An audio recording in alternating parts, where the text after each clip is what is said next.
Hello, my friends. This is Nikki. This is episode 27 of Learning About the Lord.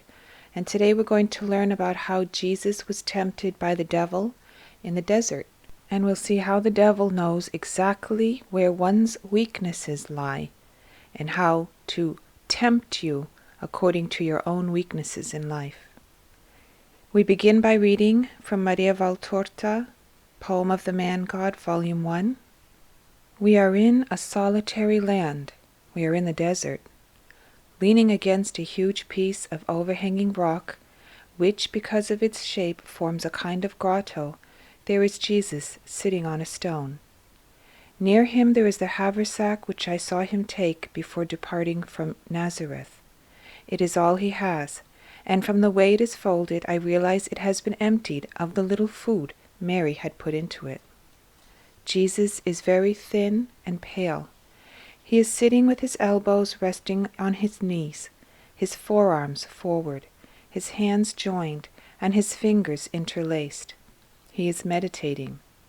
Now and again he looks up and around, and then looks at the sun, almost perpendicular in the blue sky. Now and again, particularly after looking around and at the sun, he closes his eyes and leans on the rock sheltering him, as if he were seized by dizziness. I see Satan's ugly face appear. He does not show himself in the features we imagine him, horns, tail, etc. He looks like a Bedouin enveloped in his robe and in a large mantle that resembles a domino. He is wearing a turban on his head, and its white flaps fall along his cheeks down to his shoulders, protecting them.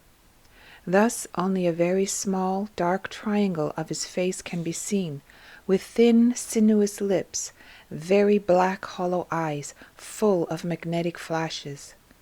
2 eyes that penetrate and read into the bottom of your heart, but in which you can read nothing, or one word only: mystery.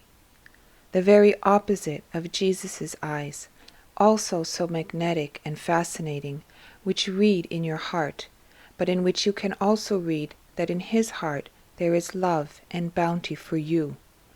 Jesus' eyes caress your soul. Satan's are like a double dagger that stabs and burns you. He approaches Jesus. Are you alone? Jesus looks at him but does not reply. How did you happen to be here? Did you get lost? The devil asks. Jesus looks at him again and is silent. The devil continues. If I had water in my flask, I would give you some. But I have none myself. My horse died, and I am now going on foot to the ford. I will get a drink there, and I will find someone who will give me some bread. I know the road. Come with me. I'll take you there. So here you see the devil's tempting Jesus with thirst. His first temptation is for water, for thirst, to quench his thirst. Jesus does not even look at him. Are you not answering? Says the devil. Do you know that if you stay here you will die? The wind is already beginning to blow. There will be a storm. Come. Jesus clenches his hands in silent prayer. Ah, it is you then, says the devil. I have been looking for you for such a long time, and I have been watching you for so long, since you were baptized. Are you calling the Eternal? He is far away. You are now on the earth in the midst of men, and I reign over men. And yet I feel sorry for you, and I want to help you, because you are so good, and you have come to sacrifice yourself for nothing. Men will hate you because of your goodness. They understand nothing but gold, food, and pleasure. Sacrifice, sorrow, obedience are words more arid for them than the land around us here. They are more arid than this dust. Only snakes can hide here, waiting to bite, and jackals waiting to tear to pieces. Come with me. It is not worthwhile suffering for them. I know them better than you do. Satan has sat down in front of Jesus, and he scrutinizes him with his dreadful eyes, and smiles at him with his snake-like mouth. Jesus is always silent and is praying mentally. "You don't trust me," says the devil. "You are wrong. I am the wisdom of the earth. I can be your teacher and show you how to triumph." Now you see Satan is tempting Jesus with the second temptation, that of power. "See, the important thing is to triumph," says the devil. "Then, once we have imposed ourselves and we have enchanted the world, then we can take them wherever we want. But first, we must be as they wish us to be, like them. We must allure them, making them believe that we admire them and follow their thoughts. You are young and handsome. Start with a woman." Now the devil is tempting Jesus with the third temptation, woman. He continues, "One must always start from her. I made a mistake inducing her to disobedience. I should have advised her differently. I would have turned her into a better instrument, and I would have beaten God. I was in a hurry, but you, I will teach you, because one day I looked at you with angelical joy, and a fraction of that love is still left in me. But you must listen to me and make use of my experience. Find yourself a woman. Where you do not succeed, she will. You are the new Adam. You must have your new Eve. In any case, how can you understand and heal the diseases of the senses if you do not know what they are? Don't you know that that is where the seed is, from which the tree of greediness and arrogance spouts? Why do men want to reign? Why do they want to be rich and powerful? To possess woman. She is like a lark. She will be attracted only by something sparkling. Gold and power are two sides of the mirror that draw woman, and are the causes of evil in the world. Look, in 1,000 different crimes, there are at least 900 that take root in the lust of possessing a woman, or in the passion of a woman, burning with a desire that man has not yet satisfied, or can no longer satisfy. Go to a woman if you want to know what life is, and only then you will be able to cure and heal the diseases of mankind. Women, you know, are beautiful. There is nothing nicer in the world. Man has brains and strength, but woman, her thought is a perfume. Her touch is the caress of flowers. Her grace is like wine, pleasant to drink. Her weaknesses is like a hank of silk, or the curl of a child in a man's hand. Her caress is a strength which is poured over your own strength and inflames it. Sorrow, fatigue, worries are forgotten when we lie near a woman, and she is in our arms like a bunch of flowers. But what a fool I am, says the devil. You are hungry, and I am talking to you of women. Now the devil is tempting Jesus with hunger. Your energy is exhausted, he says. That is why that fragrance of the earth, that flower of creation, the fruit that gives and excites love, seems without any value to you. But look at these stones, how round and smooth they look, gilded by the setting sun. Don't they look like loaves? Since you are the Son of God, all you have to say is, I want, and they will become sweet-smelling bread, just like the loaves housewives are now taking out of their ovens for the supper of their families. And these arid acacias, if you only wish so, will they not be filled with sweet fruit, and dates as sweet as honey? Eat your fill, Son of God. You are the master of the earth. The earth is bowing down to put itself at your feet, and appears your hunger. Now the devil continues with his deceit. He says, Don't you see that you are turning pale and unsteady at the mention of bread? Poor Jesus, are you so weak that you cannot even work a miracle? Shall I work it for you? I am not your equal, but I can do something. I will do without any strength for a whole year. I will gather it all together. but I want to serve you, because you are good, and I always remember that you are my God, even if now I have forfeited calling you so. Help me with your prayers, that I may. Be quiet, says Jesus. Man does not live on bread alone, but on every word that comes from the mouth of God. That's the first time Jesus spoke to the devil. The devil starts with anger. He grinds his teeth and clenches his fists, but he controls himself and turns his grinding into a smile. I understand, says the devil. You are above the necessities of the earth, and you are disgusted at making use of me. I deserve it. But come then and see what there is in the house of God. You will see how even priests do not refuse to come to a compromise between the spirit and the flesh. After all, they are men and not angels. Work a spiritual miracle. I will take you up to the pinnacle of the temple, and you will undergo a transfiguration and become most handsome. You will then call the cohorts of angels, and will tell them to form a footrest for your feet with their interlaced wings, and to let you down thus into the main yard, so that people may see you and remember that God exists.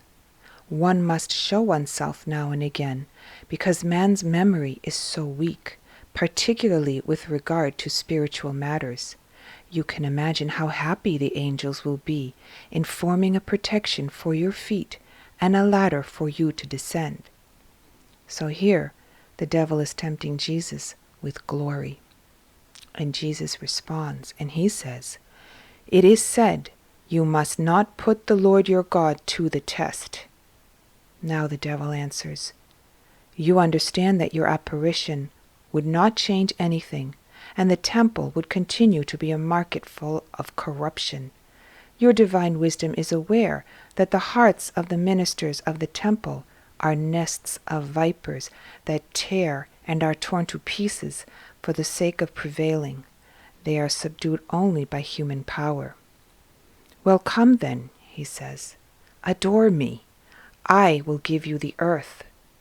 Alexander, Cyrus, Caesar, all the great rulers, past or present, will be like the leaders of miserable caravans as compared with you, as you shall have the kingdoms of the world under your scepter. Now the devil is tempting Jesus with human power, glory, wealth, and kingship. He continues, and with the kingdoms, all the wealth, all the beautiful things on earth, women, horses, armies, temples.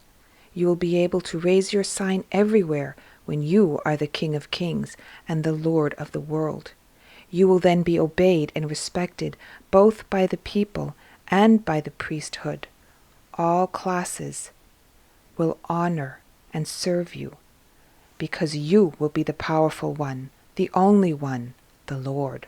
You see here that Satan knows that he cannot defeat Jesus. Jesus himself submits to him. The devil continues, adore me for one moment only. Appease this thirst of mine for being worshipped. It ruined me, but it is still left in me, and I am parched by it. The flames of hell are like a fresh morning breeze as compared to this fierce ardor burning inside me.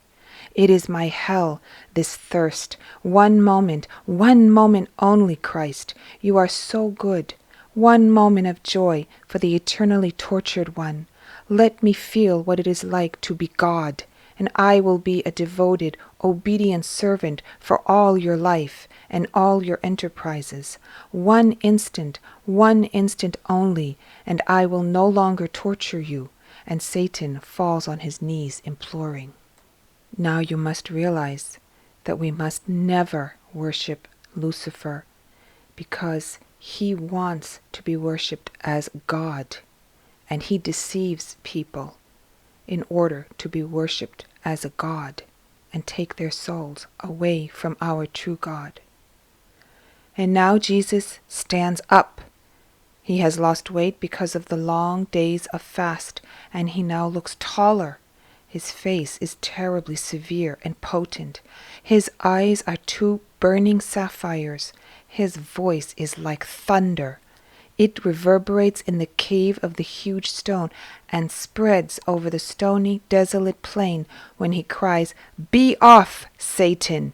It is written, you must worship the Lord your God and serve him alone."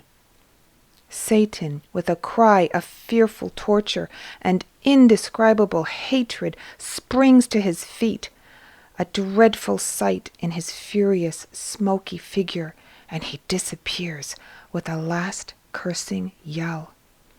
Jesus is tired and sits down, leaning back with his head resting on the stone.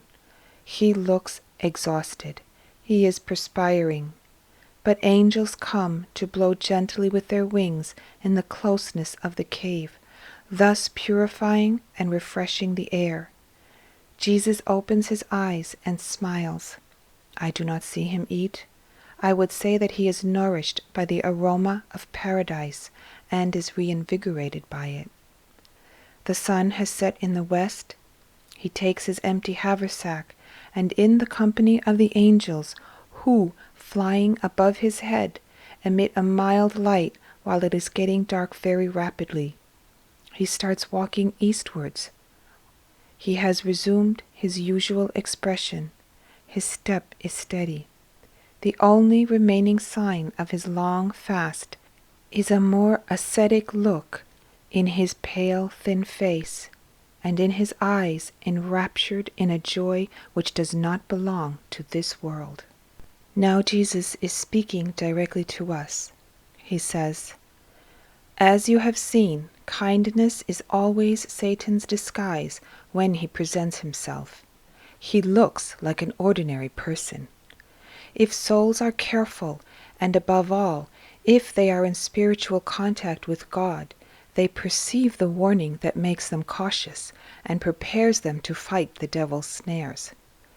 But if souls are distracted, separated from God by an overwhelming sensuality, and are not assisted by prayer, which joins them to God and pours strength into the hearts of men, then they seldom perceive the snares hidden under the innocent appearance, and they fall into the trap. It is then very difficult for them to free themselves." The two most common means adopted by Satan to conquer souls are sensuality and gluttony. He always starts from material things. Once he has dismantled and subdued the material side, he attacks the spiritual part. First, the morals, thoughts with their pride and greed. Then the spirit, obliterating not only its love, which no longer exists when man replaces divine love with other human loves, but also the fear of God. Then man surrenders his body and soul to Satan only for the sake of enjoying what he wants, and enjoying it more and more. You saw how I behaved. Silence and prayer. Silence, because if Satan performs his work of a seducer and comes around us, we must put up with the situation without any foolish impatience or cowardly fears. We must react with resolution to his presence, and with prayer to his allurements. It is useless to debate with Satan. He would win, because he is strong in his dialectics. Only God can beat him. And so you must have recourse to God, that he may speak for you, through you. You must show Satan that name and that sign, not so much written on paper or engraved on wood, but written and engraved in your hearts, my name, my sign. You should answer back to Satan using the word of God only when he insinuates that he is like God. He cannot bear that. Then, after the struggle, there comes victory, and the angels serve and defend the winner from Satan's hatred.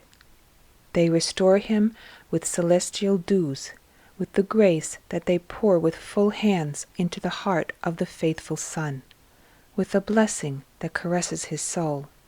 One must be determined to defeat Satan and have faith in God and in His help, faith in the power of prayer and in the Lord's bounty, then Satan can do no harm. And I'd like to add that Jesus says that only those who sin because they want to sin. They choose to sin.